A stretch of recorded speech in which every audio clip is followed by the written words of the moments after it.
Good morning. It is Thursday. It is almost the end of the week, and I feel like my sinuses are about to explode. I apologize if I've been grumpy this week.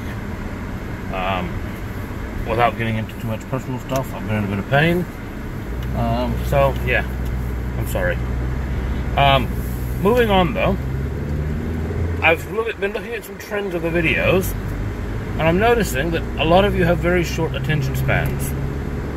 On average, my videos each day are 15 minutes. And on average, most of you are viewing the first 7.5 to 8.5. Young people, no attention. Anyway, though, I'm going to try something a bit new.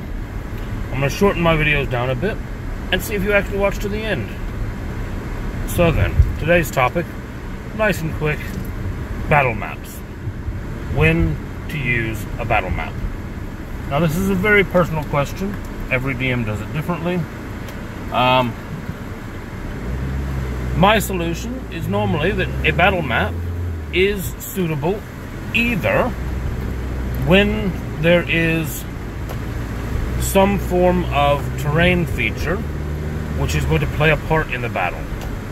Whether that is some cover or battlements or somewhere that enemies could possibly be hiding but may be noticed. So if that's the case, I will definitely put down a battle map. Also, if there are a lot of moving parts, if there are a lot of enemies and players, then use a battle map. It's going to make it easier to keep track of everything. The other thing is, if it is a medium difficulty battle, a medium scale battle, I try to use a battle map. Now what am I saying by that? If you have 5 players squaring off against 3 goblins, it's not going to be a very long battle. There's no point making a battle map for that. If you have an army of 5,000 NPCs squaring off against 10,000 orc, you're not going to make a battle map for that. It's too big.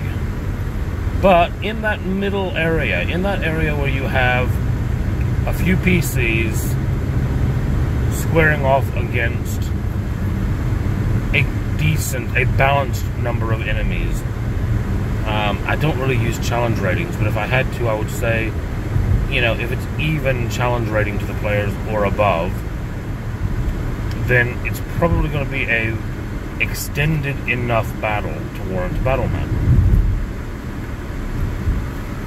Now, do I play the game any differently when there is or is not a battle map? Yes, we all do, whether we realize it or not. A battle without a map, a battle which takes place, as it was once called, in the theater of the mind, will flow faster. Because without having all of the geometry to look at, it's very easy to just, am I in range? Yes, okay, I fire.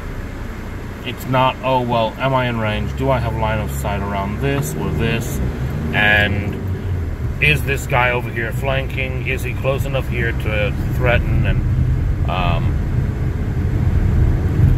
you know, on a battle map, you're looking at, oh, well, can I get around him without him getting an attack of opportunity? Or, you tend to pay attention to certain technical aspects of the rules on a battle map, which you don't do if you're not on one.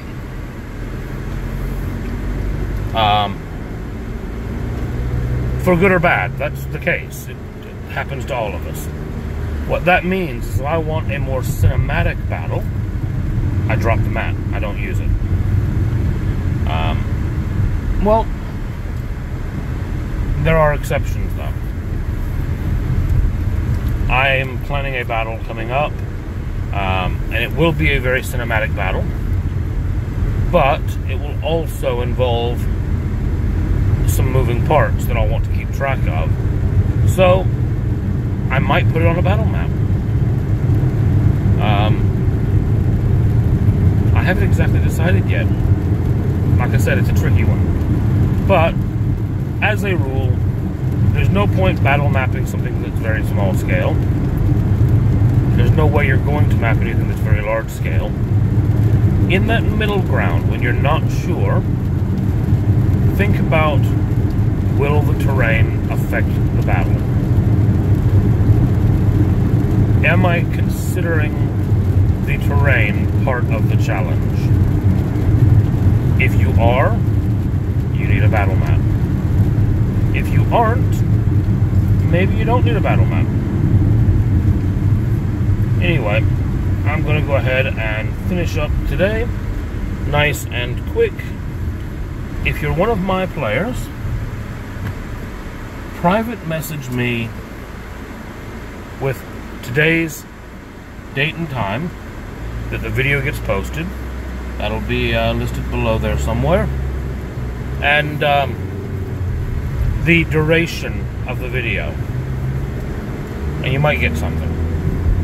But don't say anything to any other players. See if they watch this far. I'll see everybody tomorrow.